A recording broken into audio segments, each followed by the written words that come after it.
What's going on, guys? Ready, fired up? Clever Summit 2018, baby, we're here.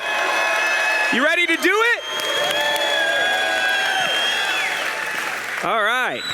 You guys are looking good, feeling good. I'm excited you're here. It's Saturday. Did we have a good day yesterday? We did have a good day yesterday. That was a fun day. Today's going to be insane. How many pairs of socks are you wearing? Because I'm going to knock your socks off today. All right. Let me ask you guys a question. May 6th, 1954. What's important about that date? May 6, 1954. That's the date Roger Bannister broke the 4-minute mile. Before that time, they said it was impossible. Scientists said it is physically impossible. The human body cannot endure that much pain, that much pressure. People that are professionals said there's no way that anybody's going to be able to do that unless the conditions are so perfect. There's no wind speed. The clay has to be a certain hardness. The temperature has to be a certain degree. And what's cool about that story is it's not just the fact that Roger Bannister broke the 4-minute mile, changed the belief, is what happened before it and what happened right after it. That's what's so cool about that story. Now, some of you guys might already know this, but Roger Bannister, he didn't grow up with a silver spoon in his mouth. Right? Working class family. They didn't have enough money to put him and send him off to university, and he wanted to go. So he thought, well, the only way I'm probably going to be able to go study medicine and do what I want to do is if I get a scholarship of some kind. So he started running. That's the whole reason he got started. And he trained really hard, and he was eventually able to get a scholarship, and he went to Oxford University. And he was the favorite for the 1948 Olympics. Everybody said he's a shoo-in. He's going to win the gold. The United Kingdom was going to celebrate him. It was like everybody just knew he was the man. And in 1948, his schedule got thrown off a little bit, and he ended up losing. He didn't even place, came in 4th. Can you imagine that feeling in your gut? Being in that place, in that moment in time where you're the favorite, everybody's hoisting you up on their shoulders, and you fail? Publicly, as public as you can get, he failed. Imagine that feeling. I know I failed. Have you experienced something like that, where you've been at that moment where your back's against the wall and you're like, this sucks? You don't even want to get out of bed. You got that sinking feeling inside. You got that really bad, nervous, anxious energy inside you. And here's what I know about Roger Bannister, and here's what I know about you guys, and every other successful entrepreneur that I know, is that they have a bounce-back spirit. And he was able to use that pain as motivation to get back out there. And you know what he did? He didn't just say to himself, I'm going to go back, I'm going to win the next Olympics. He leaned in on it, and he upped his game. And he said, you know what? I'm going to do the impossible. I'm going to go after the 4-minute mile. See, up till that point, everybody was running a 4-minute, 1-second mile. And he wasn't the only one chasing that dream. There was a lot of other people chasing that dream. There was actually one Australian that was chasing that dream. His name was John Landy, and he was going for it. And he was his main competition. Is competition good? Can it motivate you? Can pain motivate you? So he was digging deep, trying to break the record. So he practiced and he practiced and he practiced and he sacrificed and he worked through lunches and he got up early and he had a coach working with him, and it was a pace coach, and he was just pushing and pushing and pushing. And 2 races were scheduled. First, Roger Bannister was going up. And then about a week later, John Landy's race was going up. Well, when Roger showed up for his race, the conditions weren't ideal. They were actually pretty bad. It rained the night before. The clay was all muddy and soggy. High wind speeds, 15-mile-per-hour winds. And Landy was going to go to his race, and his conditions were ideal. So Roger's back was against the wall at that moment. And he decided that he was going to run, and he made a mental decision that he was going to win. And he had his line in the sand moment. You guys ever have a line in the sand moment? Where you were pissed and you were frustrated and you were like, sick, enough is enough. I'm drawing the line in the sand. There's no way I'm not doing it. It's happening. You guys ever had that? I know you have, because you're here. Well, he had his line in the sand moment. So when they took off and they were running around, he was in third. He was entering his last lap at 3 minutes, 1 second. He had 59 seconds to get around, break through the other two guys that were in front of him, and do it. And he ran his last lap in just under 59 seconds. Came in at 3 minutes, 59 seconds, and like something else, 0.4. And he was announced the first person in human history to break the 4-minute mile. And that's amazing. That's impressive. That's like, wow, I can't believe he was able to do that. But what he did that was so much bigger than just doing that for himself and to set a record is that he changed the belief system instantaneously. 46 days after that, Roger Landy shattered his speed. That's how close it was. For years, 80 years, nobody did it. Roger did it 46 days later. Landy did it. Right after that, all the other pro runners started doing it. What changed? Was the conditions that changed? Was it the human body changed? What changed? Belief changed. It's amazing what happens with your human mind. That yesterday I heard 2 or 3 times, man, we're doing a lot of mindset here. Where's the real estate tactics? I know you thought it.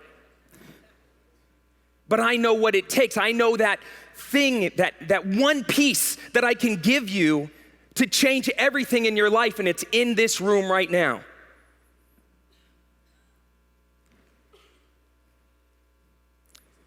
Some of you guys are just getting started. You haven't done a deal yet. Your belief hasn't changed. I remember my first deal.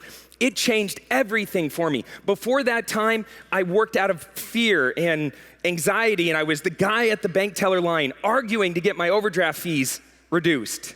I've been there. We had nothing. My dad was the most successful guy I knew in my world.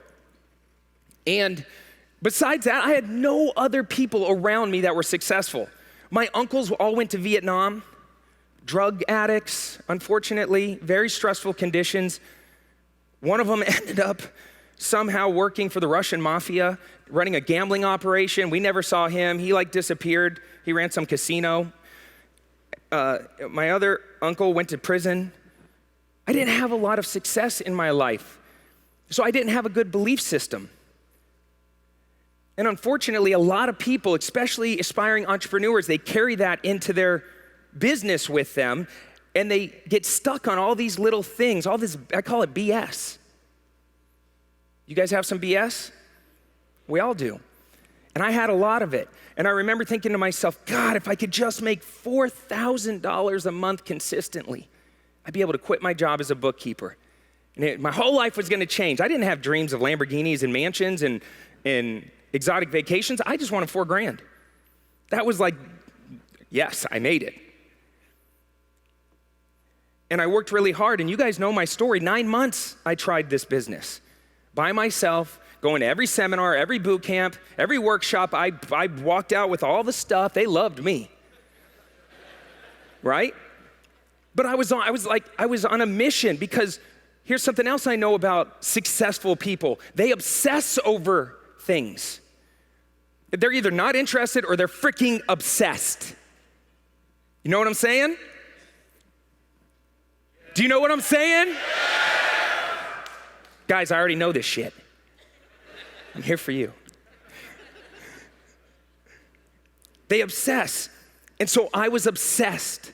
I knew I could crack the code. I knew I had more in me, more potential, and I wasn't living up to my potential. And I wasn't able to crack the code, and I ended up quitting at the 9-month mark. And I remember being in that place, almost that Roger Bannister moment where I failed. And I was sitting there and I was like, man, maybe real estate's not for me. Maybe my parents are right. Maybe, I'm just not cut out for it. I look too young. Nobody's gonna take me seriously. All my self-limiting beliefs, all those internal challenges. And that was the BS I was telling myself. I wasn't able to have somebody come into my life and say, hey, Spurbs, let's change your physiology. Hey, Spurbs, let's work on your mindset. Hey, Spurbs, let me show you strategies that are working right now, right? I had all this, old and outdated courses and stuff. And back then we didn't have social media. We didn't have the power on the internet was not there. There wasn't like online forums and stuff. Those were just getting going. And I was overwhelmed and I was confused. And so I quit. And thank God for Shannon, because she looked at me one day when I went and got a job as a bookkeeper, and I was working and I hated it, and I was complaining all the time, and my boss was the typical, cocky jerk, and he didn't respect me or respect his team members. He treated us all like employees, and very underpaid employees, and I was miserable. Internally, I was miserable. And thank God for a good woman in your life. Guys, if you got a good woman in your life, man, hold on to that. Because I would come home and complain and bitch and moan, and finally one day she just got fed up and she looked at me and she said, will you man the fuck up? Like, what's your deal, dude? I'm not gonna be with somebody for the rest of my life that's a loser, that's a quitter, that's a complainer. Like, either own it or do something about it. Yes. And I did what every guy does at that moment. What the f are you talking about? I own it. I know exactly what I'm doing. And I went to bed like, oh shit, she's fucking right. But I woke up the next morning and I said, I'm gonna do this. It's gonna happen. And right around that time, a good friend of mine, his name is Zach Bally, he went off and he used to do real estate deals with me, but he went off to start a nonprofit called Hug It Forward. We support that charity. We build schools out of plastic bottles, trash. We've been supporting this charity since it started.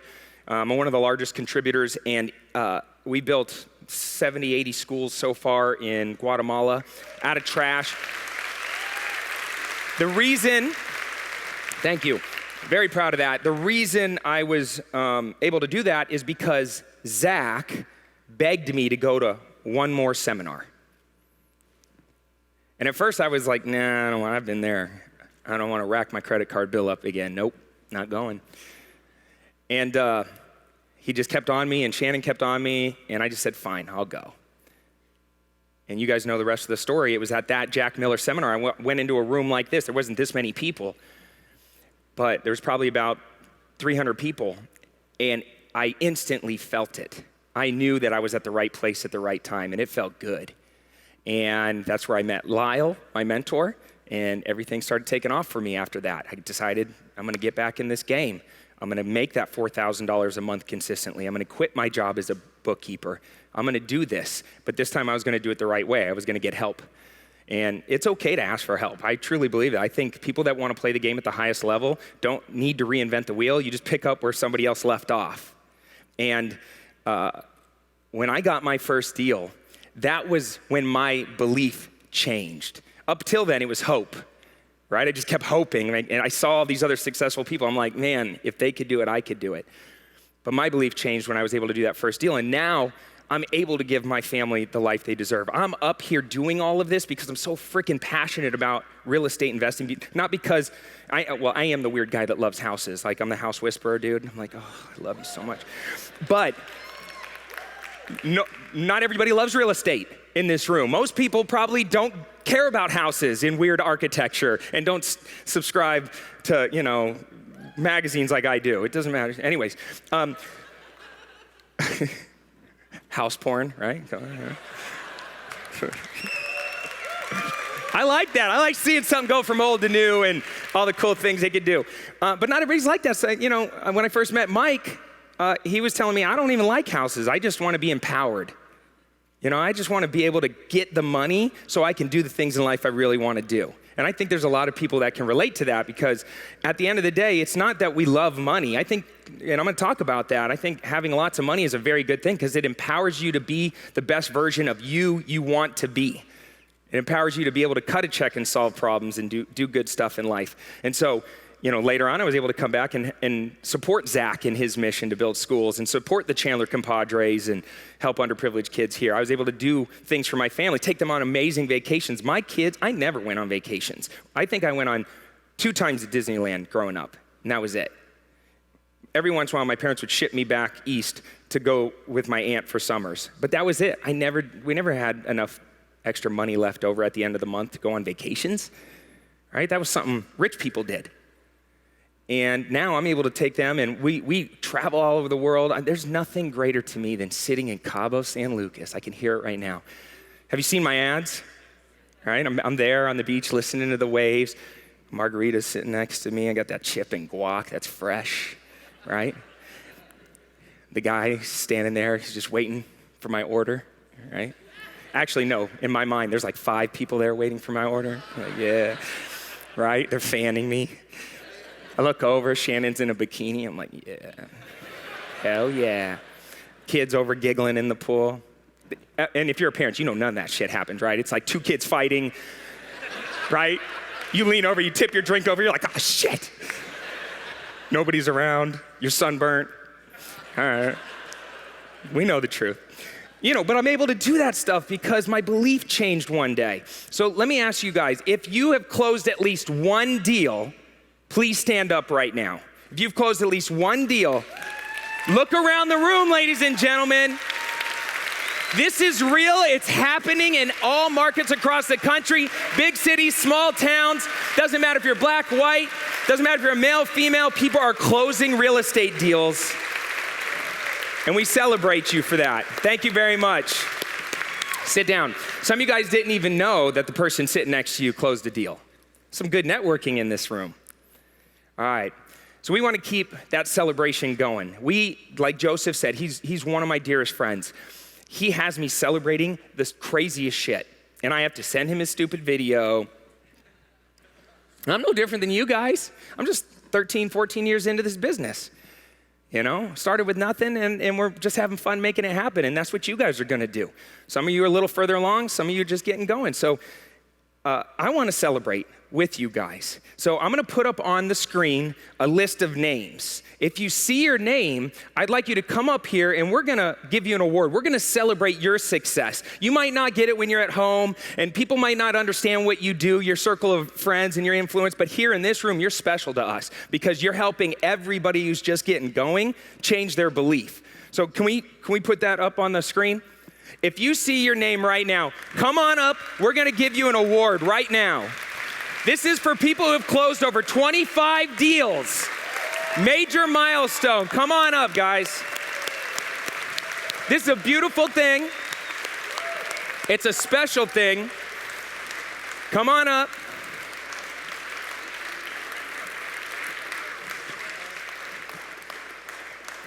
Keep it going. Come on. Celebrate them.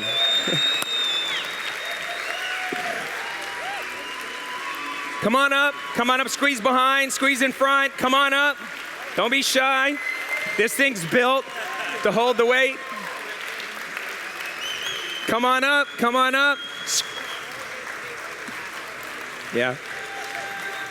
You got it? You good? Come on up.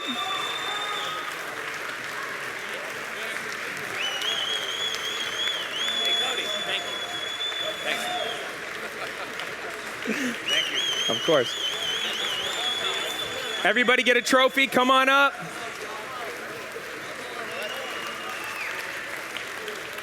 Look at this. This is happening. To be able to close over 25 deals is a beautiful thing. That means they're starting to scale their business. They're taking it to the next level. How do you guys feel? Are you proud of yourselves? Do you celebrate yourselves enough? Because you should. You should. You deserve it. This is hope turning to belief right here. What'd you say? It goes to the wife too? Are you saying that you're responsible for his success? I believe you because I've been there. I know that. So get up here. You want to be up here? Let's celebrate you too, baby. Come on now. Get up here. I'm helping you sleep well tonight. A little too well. Get up here. There you go. All right, guys. Let's give it up for them and celebrate for them. We're going to take a picture. I'm going to squeeze in. Get up here. All right, you ready? One. Are we going to have fun in this picture? Do it. Are we clever investors? Ready? 1, 2, 3. Cheese! All right. Thank you guys so much. Come on, give it up.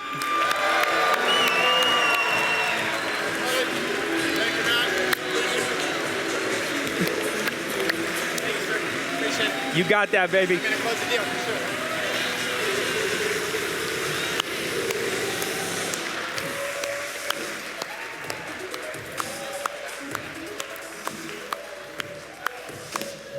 All right. Oh, I'm taking advantage of the moment. Yes, no, what is this? You got to get that up in there. All right. Here, I'll hold it. Ready? Okay. Come on, ready?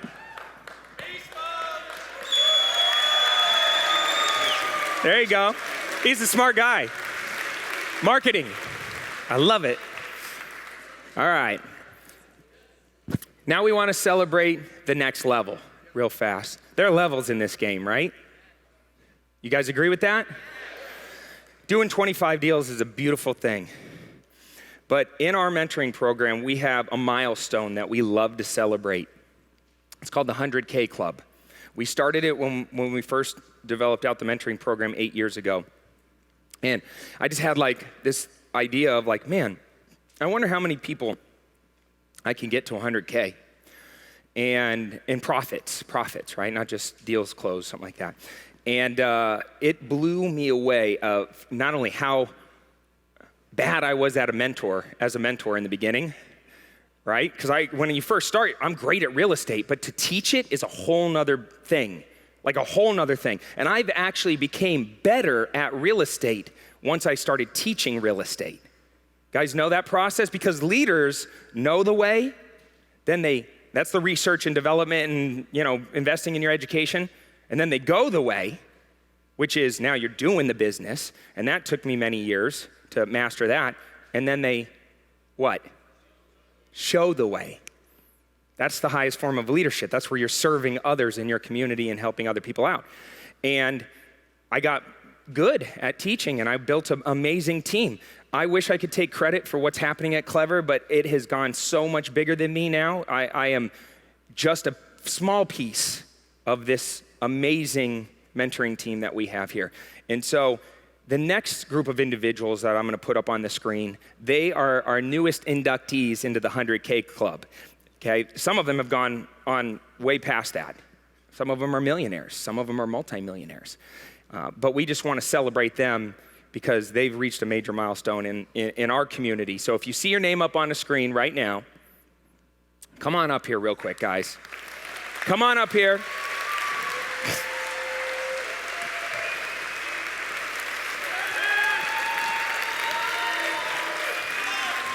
Come on up.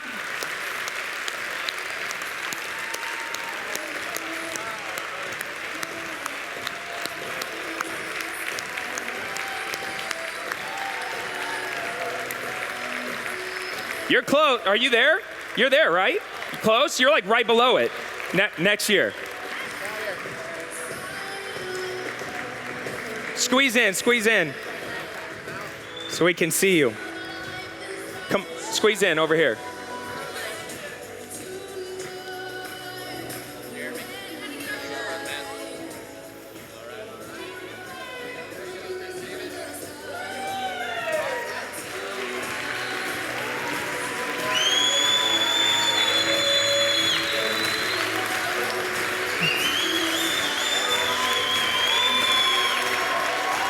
Look at this.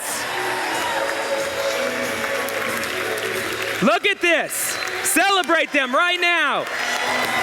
Give them that energy. Give them that love. You did this.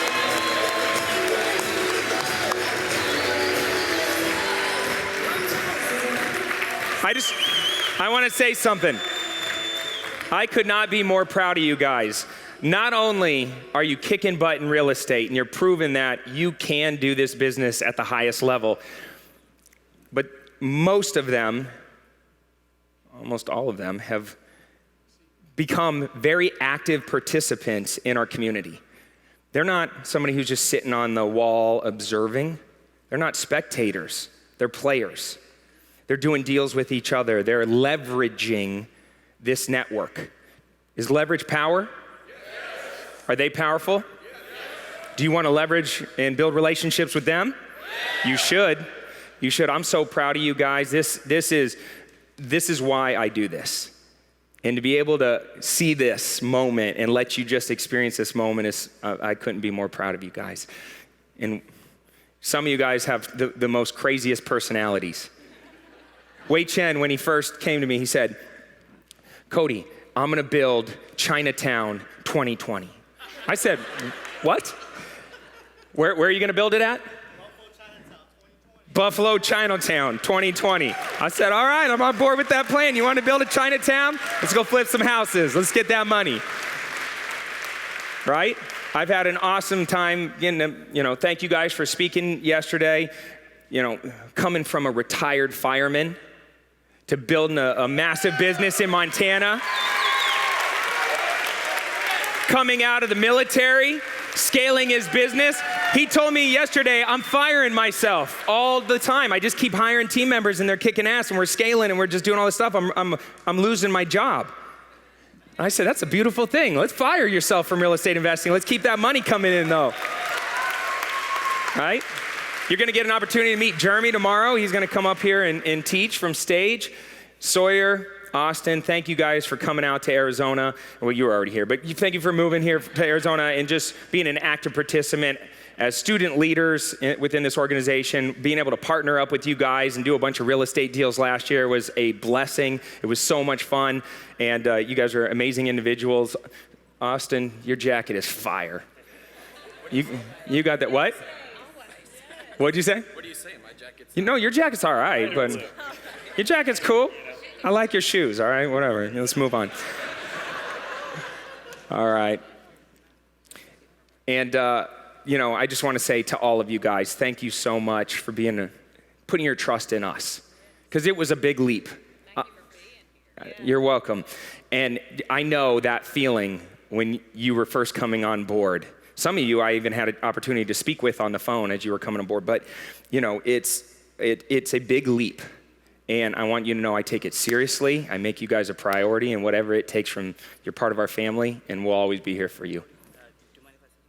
You want to say something? Hold on, let me get you a microphone. All right, bring it. Do we have a microphone? You want to be at the podium? We have a podium. What you got, Abdul? He's got it back there, but we'll... Hey guys, so one thing I want to say, a lot of the people who are coming here, they're actually, nervous. If I get into real estate, I don't know if I can do that or not. But one thing I'm telling you, I came here about 7 years ago to US. If I talk to you, you wouldn't understand what I say. So I learned English, and I was a full-time in tech, and I still work in tech. But because I've got systems that I work with Cody and Andrew Massaro, I got into mentoring, and I closed my first deal before even my mentoring session ended. So within first 60 days. So if you are here, I don't know from where you come, if you actually work with Cody's mentors and his programs, and you just follow exactly what they say, and you'll be able to close deals no matter what you do. So I came here, I don't know anyone, I was on a visa, I don't even know if I could actually work and do real estate deals. I was all confused and I didn't know what to do. So I just followed the systems from starting to the end, if you even actually think 1% you might not be able to do, just take that out. So you came here, you meet Cody. If Cody can do and he can teach you how to do, you can do it too. So if I can do, when I came here with no connections, and you can do it too. So there's no doubt you should have like, Well said. Hey, thank you. Anybody else want to say anything real quick? Good? All right. Give it up to them one more time. Celebrate their success. The newest winners of the 100K inductees. All right, thank you guys. Right, we're gonna take a picture. We're gonna take a quick picture. Ready? Oh, everybody, come on in. Come on in. Get close. Act like you like each other. Well, my shirt, I gotta go down. My thing, that didn't come out right.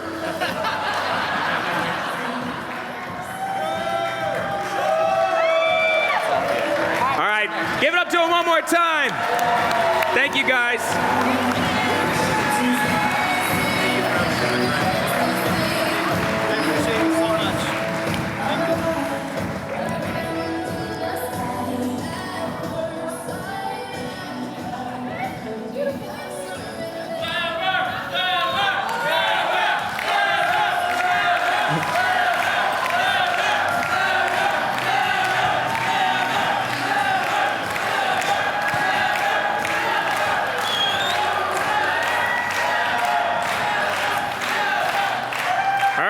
Thank you. I love that energy.